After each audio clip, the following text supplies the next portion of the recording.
Ya, sepanjang tahun 2018, Dinas Kesehatan Kota Banda Aceh telah menemukan 6 kasus difteri yang diderita siswa. Namun 2 diantaranya dinyatakan positif dan kini sedang menjalani perawatan intensif di Rumah Sakit Umum Zainal Abidin, Banda Aceh.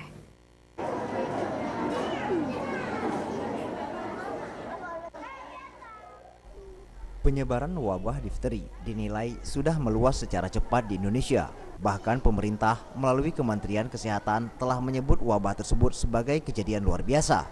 Hal itu karena menyebar di 142 kabupaten kota di 28 provinsi.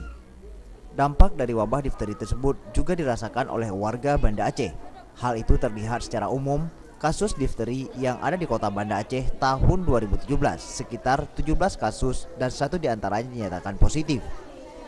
Sementara untuk 2018 hingga bulan Februari terdapat 6 kasus difteri dan 2 diantaranya dinyatakan positif. Dan kini kedua pasien tersebut sedang menjalani proses perawatan intensif di Rumah Sakit Umum Zainal Abidin Banda Aceh. Kepala Dinas Kesehatan Kota Banda Aceh, Warka Helmi, mengimbau kepada seluruh masyarakat Banda Aceh untuk melaporkan kepada petugas kesehatan jika menemukan gejala wabah difteri di sekitar mereka tinggal. Kalau kita lihat imunisasi adalah memasukkan kuman yang sudah dilemahkan. Ya. Nah, ini prosesnya adalah untuk menumbuhkan kekebalan tubuh. Ya. Kalau misalnya kuman ini sudah membentuk kekebalan tubuh, maka anak tersebut, ya, ataupun orang tersebut akan kebal terhadap masuknya kuman-kuman penyakit. Ya, misalnya difteri lah untuk yang bisa dicegah. Nah, tentunya kepada masyarakat diharapkan juga bahwa jangan takut untuk mensuntik atau vaksinasi ya anak-anak 1-5 tahun. Ini nanti efeknya juga akan kembali kepada diri kita sendiri dan juga kepada orang lain.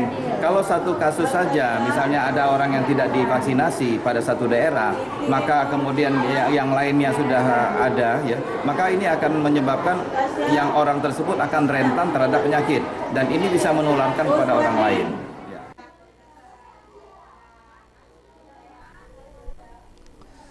Meluasnya wabah difteri yang bisa menyerang siapa saja hanya bisa dicegah dengan dilakukan penyuntikan vaksin secara lengkap sejak bayi, balita hingga usia masuk sekolah. Tim Liputan, Aceh TV.